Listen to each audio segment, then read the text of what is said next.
દબાણ સરકારી જમીનમાં લગભગ 300 ચોરસ વારમાં હતું અને એમાં આરોપી અલી મોહમ્મદ તૈયબભાઈ શેઠા દ્વારા લગભગ 1 કરોડની મિલકત ઊભા કરવામાં આવેલી હતી। હાલ જમાં આ આરોપી એક 307ના ગુનામાં ફરીથી સામે આવ્યો છે અને આ આરોપીનો ગુનાહિત ઇતિહાસ એવી રીતનો છે કે 1985માં એના ઉપર એક 302ની કલમમાં ગુનો દાખલ કરવામાં આવ્યો હતો, જેમાં જેલની સજા કાપીને આવ્યું હતું અને પછી એના ઉપર બીજા 13 ગુના છે। તપાસના અંતે એવું માલુમ પડેલ કે એમની પાસે કોઈ અધિકૃત આધાર પુરાવા નથી, તો એના આધારે ગ્રામ પંચાયત દ્વારા એ લોકોને 3 નોટિસ પાઠવી અને એમની પાસે જવાબના અંતે એમની પાસે કોઈ એવા અધિકૃત પુરાવા ન હોય અને ગઈકાલે એમની નોટિસની મુદત પૂર્ણ થતી હોય, માન્ય કલેક્ટર સાહેબ, માન્ય ડીડીઓ સાહેબ, માન્ય એસપી સાહેબ, પંચાયત વિભાગ, રેવન્યુ વિભાગ અને પોલીસ વિભાગના સંયુક્ત ઉપક્રમે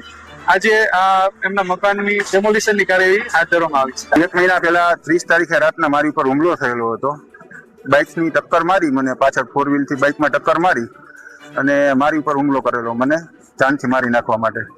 અને 2018ના ફાયરિંગનો ખાર રાખી અમારી ઉપર ફાયરિંગ કરેલું, એની અમે ફરિયાદ કરેલી, એનો ખાર રાખીને મારી ઉપર હુમલો કરેલો હતો। એને બહુ સરસ અતિશય કે એના કહેવાના મારી પાસે શબ્દો જ નથી કે આવા બાવસ પીઆઈ સાહેબ બહુ ઓછા જ હોય, બાકી તો આવા ગુંડા તત્વોથી બધા ડરી અને કોઈ જાતની કાંઈ કામગીરી કરતા નથી, પણ આની અંદર મને પૂરેપૂરો ન્યાય મળ્યો અને પૂરેપૂરો સંતોષ।